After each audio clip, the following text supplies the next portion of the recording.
welcome to today's podcast, United in Mission, One Heart and Mind. I'm John Gonzalez. I'm the Communications Director here at the Catholic Diocese of Saginaw. Excited to be back with another episode of our show. Joining me as a special co-host today is Superintendent Dr. Cormac Lynn of the Saginaw Catholic Diocese Schools. How you doing, Cormac? Excellent, John. Thank you for having us today. We're happy to be a part of the program. You guys actually had school today. Yes, we're back in school after a couple of cold days and Martin Luther King Day. So glad to have our kids back for 2 days. For 2 days, I think it's going to warm up, right? Is it like the 20s today and tomorrow or 30s? So we're good. It's a heat wave. Perfect timing, though, because coming up starting Sunday, January 20, what is it? What day is that? January 27th, 28th? 26th. I'm way ahead of myself. This cold weather, I just don't even know what day of the week it is, right? Starting Sunday, January 26th in 2025 begins Catholic Schools Week, and it's a great time. I mean, I know the NCEA started this back in 1974, the National Catholic Education Association, and we've been participating here in Saginaw for a long time. Yeah, as long as I've been around, we've done it, and it's a great week. It's kind of like Spirit Week for Catholic schools, and from my perspective, if you look at the themes of the day, it really is a reminder of how we got here and what we're called to do today and what our mission is for the future. So it's really a great week for our schools. It's a lot of fun, ton of events going on for students, staff, and families. So it's a fun time for our schools. I love it. You call it Super Bowl week, did you say? It could be Super Bowl week, Super Bowl Catholic school style.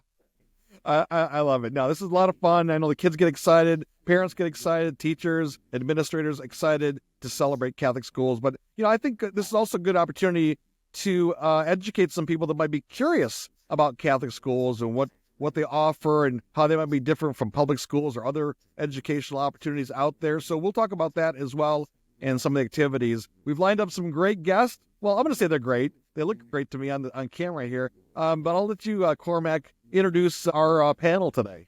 Well, John, I can confirm their suspicion. They are great individuals, great members of our Catholic community, strong supporters of Catholic education, and we appreciate their time today. We'll start with Laura Wilkowski first. Laura is the principal at St. Bridget Elementary and Middle School in Midland. And then we have Clark Switalski, who is the principal at Auburn Area Catholic School in Auburn. Then Father Andy Booms, who is currently at Sacred Heart Parish, and they have a K-12 school as well. And Father Andy has history at St. Bridget. So we've got some veteran educators, either directly or indirectly or through formation or, traditional school content. So we appreciate their time today. And so thank you, team, for being here with us.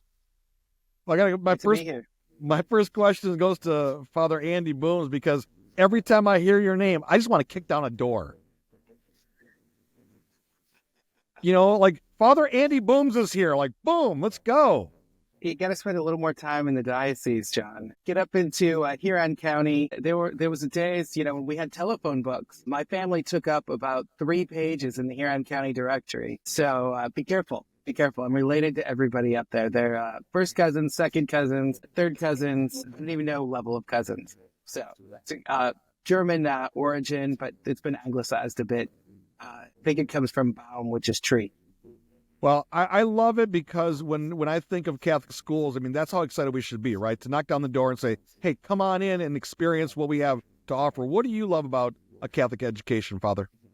Well, as a pastor, what I particularly like about having a school in the parish is the amount of energy and life that it brings into the parish, because I've been a pastor of parishes without schools, and now in my second parish with a school. The number of young families that you have, the number of opportunities that you have to interact with this growing is significantly increased. So, schools bring a whole level of energy, activity, whether that's like Schools Week and all of the various different events around it.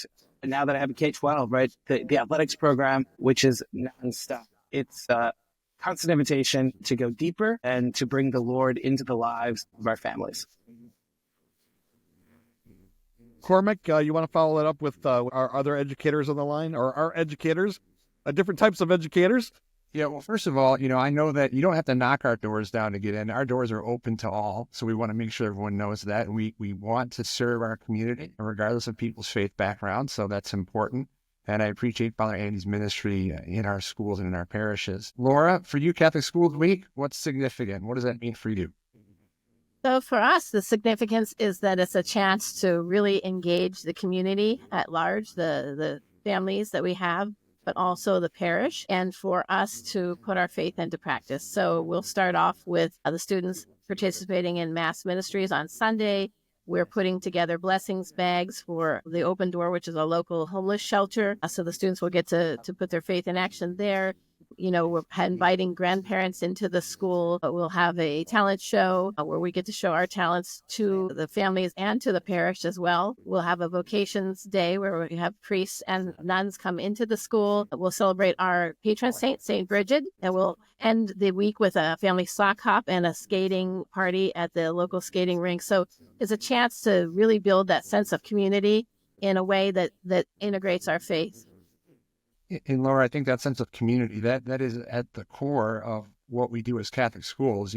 One thing that makes us different is we believe and say frequently that parents are the primary educators, and we want to partner with parents and partner with the family, whether that's parents, grandma, grandpa, aunt and uncle, older siblings. And I think that's one thing, John, you mentioned what makes Catholic education different is that we need that partnership. We require that partnership.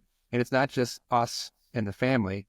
It's us and our faith and the family. It's kind of that stool of support. And without any one of those three legs, it's not going to work. And so I think that's one thing that makes our Catholic schools different. So thank you, Laura.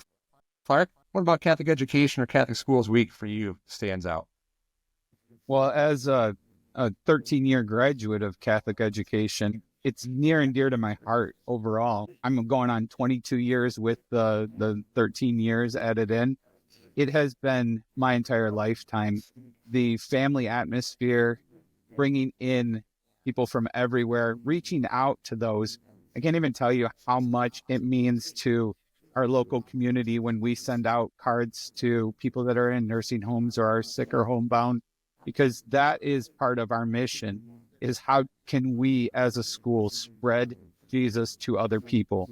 And what can we do to bring that wholeheartedness to them and give them a little glimpse of what kind of community and family we are? Because I think that says it the best, is we're a family. And it doesn't matter if you're in Midland or in Saginaw or in Bay City or in Auburn or in Pinconning or out in the Thumb. You are a part of our family. We are all one that are trying to just build this discipleship so that we can continue and grow and be one in faith, be the body of Christ, be one. That's beautiful. I love your enthusiasm, and also of taking the whole community together and keeping it in mind in front and foremost. I do want to ask Laura real quick if she signed a lot of autographs. Weren't you on the cover of the recent Great Lakes Bay Catholic magazine?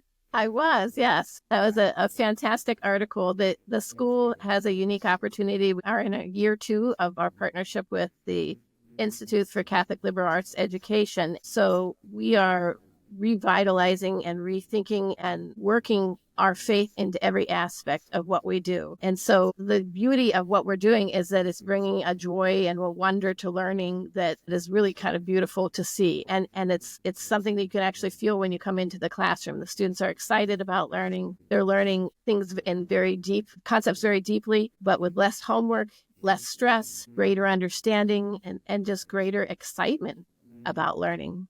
So it's been a phenomenal process.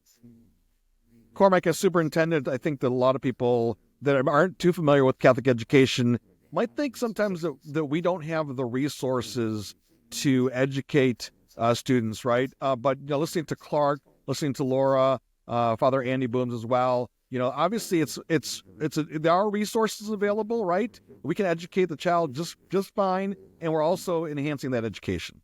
Let's go back to what we referenced earlier, that partnership, right? That partnership is the greatest resource that we have and the most important resource that we have. Now, to be fair, we don't offer the same resources as a public school. We offer some different resources, and we do partner with our public school partners to provide some services. But that's really why it's important that we have conversations that we are clear and transparent with our families of here's how we educate. St. Bridget has a very specific model right now. And so I know Laura is very direct with her families. Clark has certain services that his teachers uniquely can provide based on their charisma and personality and experience. And that's different in every school. So it really begins with that very transparent, honest, direct conversation of, we want to support your family. We want to support your child. And here's how we can do that. And sometimes that means also saying, we don't have resource X. And if that's what you need, we need to be honest and say, we want to help you find that school. It may not be with us. And so that's our obligation to serve our families. But, I think ultimately when you talk about differences, those small class sizes, the ability to form relationships between teachers and students, especially at the elementary level, that can often be an important resource that might take the place, not always, but in some cases may address that need in a different way than what some outside services or public school services may be able to do.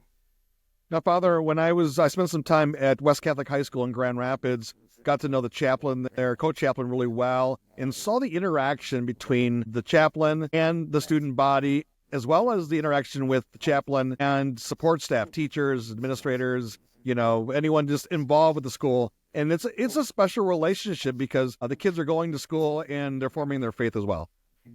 It truly is. It's a honor and privilege to walk the journey with anybody in their faith as it's growing, as they're coming to know who God is.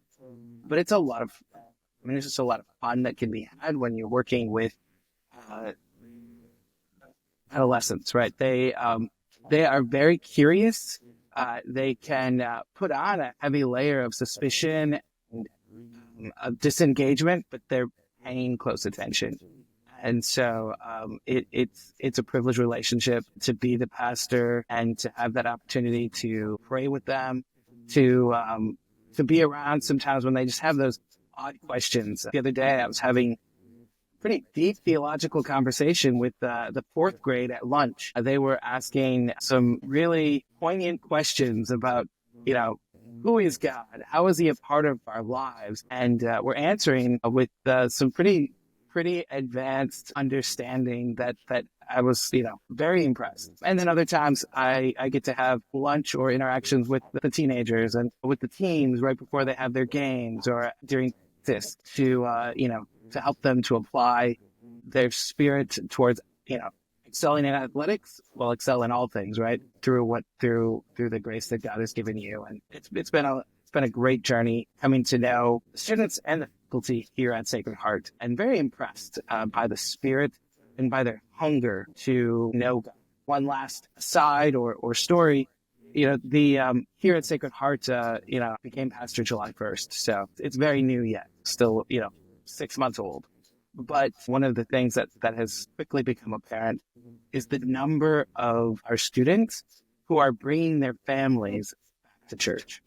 So we have 25 in our OCIA program right now in the process of joining the church. A great number of them are from our academy, and in at least 2 cases, it's the students, it's the children who have brought their parents to know the Lord.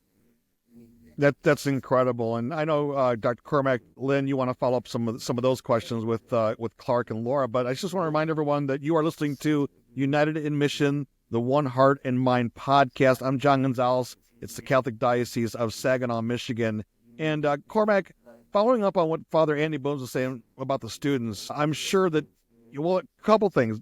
Number one, how many students do we have in our district, and how many schools do we have? I'm curious about that. So I think the easiest way to explain it is we're about 2,000 students, right? If you include our preschool through 12th grade, about 2,000 students, 10 schools. Sometimes people look at All Saints Elementary, Middle High School, and even Sacred Heart Elementary and Middle High School and separate them or eval because they're in different buildings. But I think the easiest way is about 2,000 students, 10 schools. I love that. And do you want to follow up with our principals about the students? Because the students are the heart of everything, right? Yes, they are. And before I do that, if I just acknowledge Father Andy, one more thing that he has done at Sacred Heart, he offers office hours where he is just available for kids to come in. And I will just tell you, without him being present, I've heard some great feedback on that. And what a great opportunity for our students, at least at Sacred Heart, to engage with a member of the clergy that's not at Mass, right? Where it's their choice to come in. It's open conversation. So Father Andy, thank you for offering that. I appreciate that very much. So Clark and Laura, you talk about student interaction. Father Andy referenced that connection to the faith. Anything that stands out to you in your service and ministry? Going back to what you said about small class sizes and being a really key attribute to our schools, that allows our children to be a family. I know I harp on this family, but it is my family, and the children know every single child in my school. The parents know children that are not even in their classrooms. And it's wonderful to see those interactions. And it's just so heartwarming when you have your fifth grade students who want to do a prayer card with a preschooler or want to do it with a first grader, and we partner them up and do those things with them, because it's beautiful to build that prayerful relationship that is also helping to build our family as a whole. To piggyback also off of what Father Andy says, that's one of the feathers that I stick in my cap is we are an evangelization opportunity for all of our parishes. And in my 5 years of being a principal, we are up to, I believe, between 12 and 15 people that we have brought into the church for just from our school. And that's directly led by staff as well as students. So when we have parents, it's talking and having those conversations because you can. And it's a wonderful thing that you get to have those conversations. So I love the fact that we are an evangelizing opportunity for our parishes. Yeah, the small class size that we have allows us to really get to know our students in a way that we know exactly what that child needs, and we can build on that from year to year. The students, as Clark said, know each other. Our middle school, for example, all know each other, and they'll talk about the fact that they feel like a family, that their classmates feel like brothers and sisters. And truthfully, I mean, we are all brothers and sisters in Christ, and that's how we want the school to feel. So that community feeling, that family feeling is part of what makes us special and part of what really does differentiate us from a public school.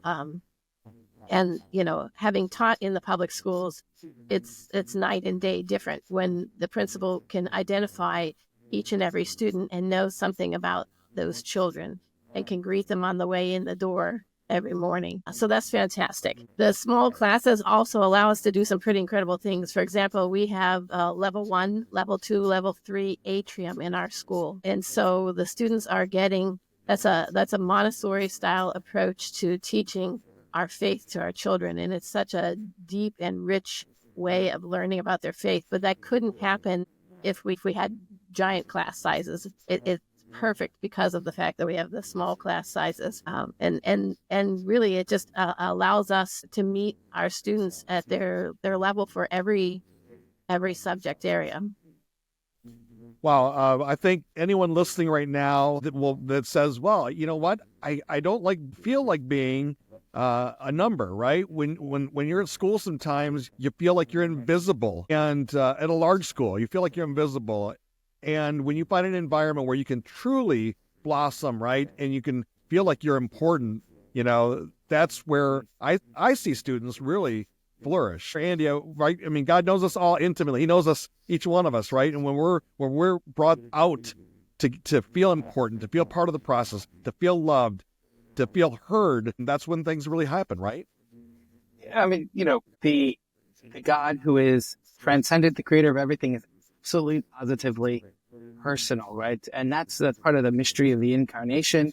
We just, you know, concluded the Christmas season, that you know, God has taken on the human condition, and he knows our frailties, he knows our vulnerabilities, our weaknesses, our anxieties, and walks with us. And that's truly what the Catholic school model is all about, is journeying with the family. At baptism, parents are reminded, you know, that it's their responsibility to educate their children in the ways of the faith. But of course, faith is not a vacuum. Faith is within that wonderful, beautiful context of creation. And that's what we do in Catholic education, as we walk with those families as their children grow and learn and explore and truly blossom. And that's the secret behind every Catholic school is we don't do anything in a vacuum. We do everything within the context of grace that it's constantly infusing. There might be times when we think someone's cut off from grace, but even those most stubborn of pupils can find hope and mercy and joy because it's a community of faith, and that's a great honor and a privilege to share. And it's always wonderful to hear the stories of success and to see. This is the great thing. I've been in a parish with up to a middle school, and there's a lot of change that happens, between kindergarten and 8th grade. But there is a lot of maturation that happens between 9th grade and 12th grade, and it's really great to see, young adults are walk out the door ready to apply their faith and to become active members in our society. So it's just wonderful to see what happens in our schools.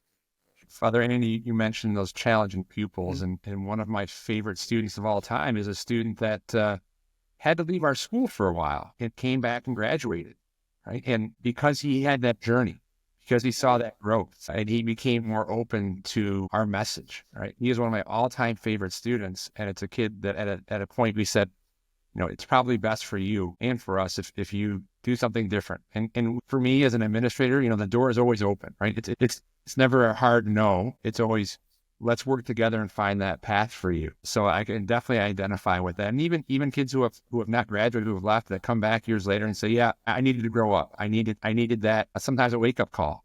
And that's not how we want to see that journey end, but we know that is a step in that journey, and we will continue to support them moving forward. Cormac, I thought for sure we're going to say, Father Andy, I know you were talking about me. No, I held it together during the school day and saved all my energy for after school. Just ask my parents about it. They were concerned I was not going to get through discipline-wise, but I made it. Catholic School Weeks 2025, January 26th through February 1st. Dr. Cormac Lynn, the superintendent of schools here in Saginaw, the diocese. You want to run down just some of the themes for the week or any activities you want to highlight before we wrap up today's show? Yeah, there's a theme for every day of the week, and appropriately it starts with celebrating our parish.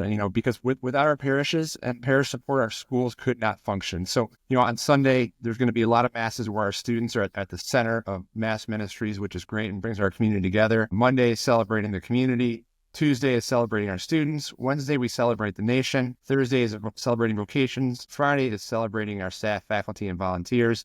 And then Sunday, we close out with celebrating our families. And my favorite part of Catholic Schools Week as a superintendent, on Monday, when we celebrate our community, we will have a diocesan-wide community prayer at 2:00 where all of our schools will join virtually. And we've extended that invitation to our pastors and directors of parish life, where all of our schools will come together. And Clark mentioned being part of something larger than just yourself. And Laura alluded to that as well. And so it's great for me. What I appreciate is that gives our schools across our diocese, from the Thumb to Mount Pleasant, Beale City, Alma, Pinconning, and everywhere in between, a chance to see other schools and other kids that are in the same place as they are and realize that, okay, I'm a part of something bigger than just my classroom or my school, that there is an entire community supporting me and praying for one another. So that's my highlight from a diocesan perspective.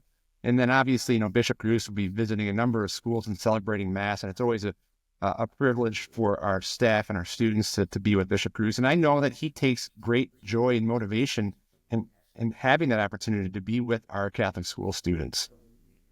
Well, thank you very much, everyone, for joining the podcast. We appreciate it. Before we wrap it up, though, I'd like to go to each one of you to tell us, and maybe a little shout out to anyone on staff or anyone, but also those that are listening that are thinking about a Catholic education. What would you say to them? We'll start with Clark, then we'll go to Laura. If you're thinking about a Catholic education and you want to have a family atmosphere, and you want to grow closer to God and receive God's grace on a daily basis, then that's what we are aimed towards doing.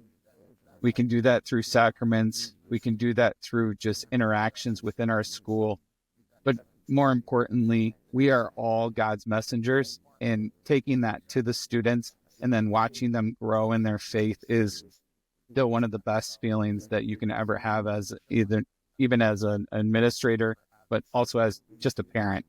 So if you're interested, we are out there and we are willing and ready, and we will show you what we have.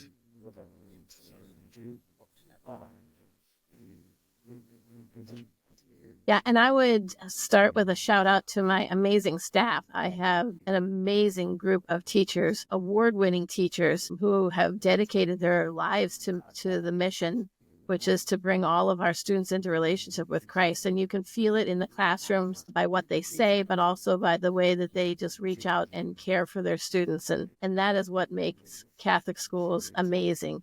And what we're doing with the liberal arts education just strengthens everything that we do. It just ties our faith into all that we are. So if you're looking for an education with a top-notch academic excellence, but also, forming your child in relationship with God, Catholic school education is where you want to be. Cormac, how about you and Father also doing the same thing? We'll start with you, Superintendent Cormac Lynn. So, we hear a lot in any educational setting that we educate the whole child, right? And that can be true, and we do educate the whole child, but I think it's important to differentiate that we are forming the whole child. And we've heard today that formation is not limited just with that child. That extends into the family and into the community. So to know that our work goes beyond our students and will impact our students for the rest of their life, and that we don't know when that time may be when they most need their faith, but we can take great confidence in knowing that we've helped to build with our parents that foundation. So if and when that need arises, they are prepared to respond. And just in terms of acknowledgments, our building leaders, our principals across the diocese invest so much into their staff, their faculty, their students, and their families, and they sacrifice time with their families for their ministry. And so I just want to acknowledge all of our building principals who do so much to make their schools operate. And oftentimes that is not always glamorous work. It can be down in the nitty gritty, not always fun, but their work is so essential. And I know they pour so much of themselves into their school. So I'm grateful for their ministry. Thank you, Cormac. And Father Andy Booms, why don't you knock it out of the park here and wrap things up for us, and maybe also end with a prayer if that's not too much to ask. Happy to. As we've talked about in this podcast, right? It's a partnership. What the schools do is work with the families, right? We accompany our families on the journey of faith. And so if you're considering a Catholic school and have not, the first and most important lesson that you're going to give your children is to practice your faith. It doesn't have to be that you're part of the Catholic faith. It just means that you're paying attention to God and to where he's leading you as a family. And he'll work out the details, and we'll work together in that and watch and in wonder as the gift of your child continues to grow and mature based on God's plan for him or her. It's beautiful, it's wonderful, and it's a great mystery. And God's a part of that mystery. And that's what we celebrate in Catholic Schools Week. And that's what attracts our staff, which are talented, our principals. I shouldn't even begin to name all of the people here who make this mission possible at Sacred Heart, but across our diocese. And even, of course, Dr. Cormac Lynn, thank you for your leadership. Bishop Bruce, who knows and identifies Catholic education as a priority for the mission of our diocese. These are, none of us operate in a vacuum. We operate within a continual infusion of grace and relationship and communion. And so we're always happy to help to accompany those who want to learn. And I know that's what makes my role as pastor so amazing, is every day I get to learn something new. Every day I get to experience something new and a new opportunity to serve the Lord, new opportunity to also share the good news. So with that, we ask the Lord to unite us in faith, to guide us always, and to lead us. So here in the Diocese of Saginaw, we are praying for vocations, and we are asking our Blessed Mother to intercede for us. She was apparently too busy on this past weekend to help the Lions, but I know she's with us and will guide us in our schools as we seek to serve her Son. And so I think turning to our Blessed Mother through the Memorare is great and appropriate. In the name of the Father, and the Son, and the Holy Spirit. Remember, O most gracious Virgin Mary, that never was it known that anyone who fled to your protection, implored your help, or sought your intercession was left unaided. Inspired by this confidence, I fly unto you, O Virgin of Virgins, my Mother. To you do I come, before you I stand, sinful and sorrowful. O Mother of the Word incarnate, despise not my petitions, but in your clemency, hear and answer me. Amen. In the name of the Father, and the Son, and the Holy Spirit. All right, folks, the website is GreatLakesBayCatholicSchools.com. That's where you'll get out more information about all the schools. Maybe you want to plan a visit, find more information, or at least get the details about Catholic Schools Week. I know we're planning tons of coverage throughout the week on social media and Facebook. So if you want to check out what's happening at our schools, you can do that. Cormac, anything you want to wrap up here before we leave? I'll just thank you for the opportunity, and happy Catholic Schools Week to all of our current and former Catholic school families. We just appreciate your support and look forward to visiting schools this week and seeing all the great things that are happening. All right, take care, everyone. Thank you for joining us, and thank you for joining the United in Mission One Heart and Mind podcast here at Saginaw.org. Have a great day, everyone. Bye.